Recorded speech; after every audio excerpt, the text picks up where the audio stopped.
Hello guys! Good afternoon! Hello, hello! Yan, papakita ko lang ang nagagandahan mga bulaklak dito sa garden.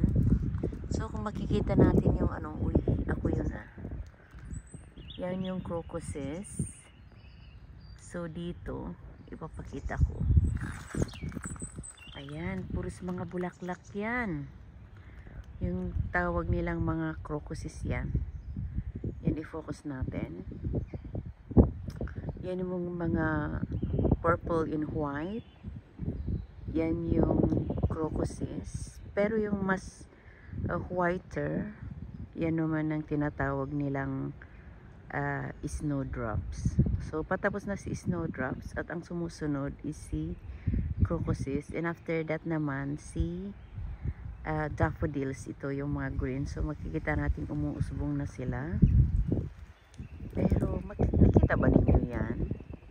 Sino yan? Sino yan? So yan, lapit natin. Come on, Wela. Wela, come on. Ayaw niya. So ito naman, maganda siya, no? Para siyang bulaklak. Pero yan, magaganyan muna, parang bulaklak siya, and then magiging na siya, magiging dahon. So nag-i-start, tingnan natin yung dahon na namumuo. Focus natin. Yan siya, oh. Di ba? Ang ganda. So yan, sa kabilang bangir din naman ito. So yan. Oh, lagi na lang sumusunod si Welwel. Wela? Say hello. Ayaw niya sa video. Pero lagi siyang sumusunod. So, ibang kahoy na naman yan. Ay, makikita natin. So yan, ang dami. Kahit dun sa kabila. So, i-focus natin para makita natin yung iba't ibang kulay nila. So, dito is pure na na crocuses. Pero, after this, kasi yung mga daffodils, may first at saka second buds sila. So, makikita natin. So, yan, may purple, may medium purple, may yellow. Yan.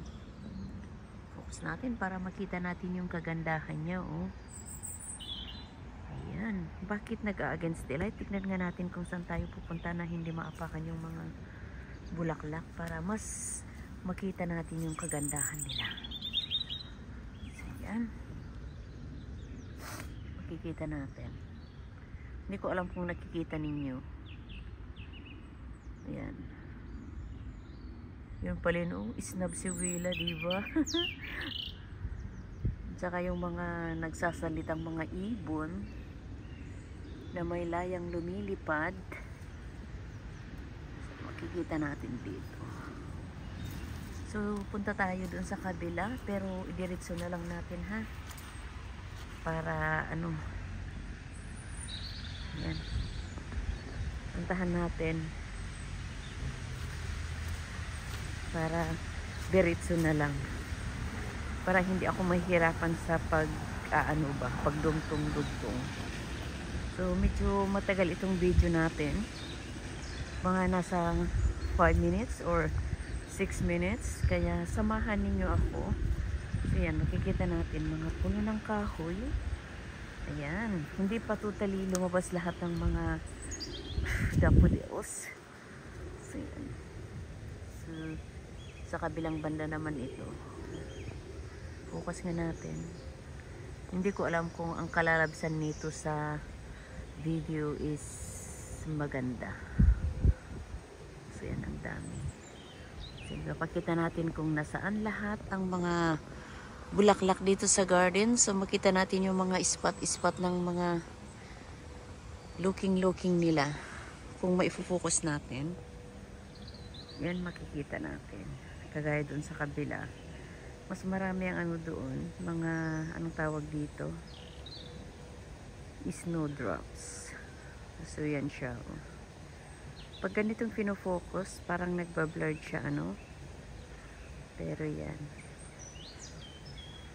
So yan yung mga yellow, mga naman yan na mas matangkad is yun yung daffodils. So yan tayo.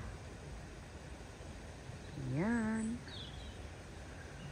Okie dokie. Thank you, thank you. Sa mga gustong makipag-last chatter dyan, pindot-pindot tayo. At may chatter-chatter tayo. May dalawa tayong last chatter.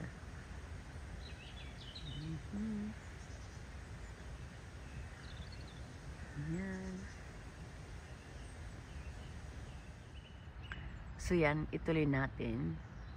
Ibang ano naman ito. Ibang ruta.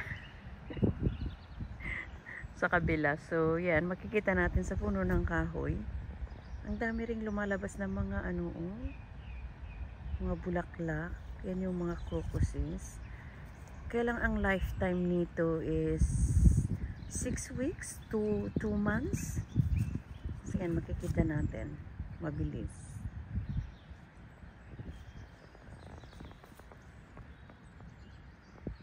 Ayan. So, puntahan naman natin yung iba. Ayan, laging sumusunod si Well. So, yan yung nakikita natin doon. Medyo, nag-against the light.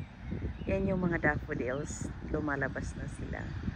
Pero yan, nag-stay longer yung mga daffodils natin. I-video ko ulit pag na.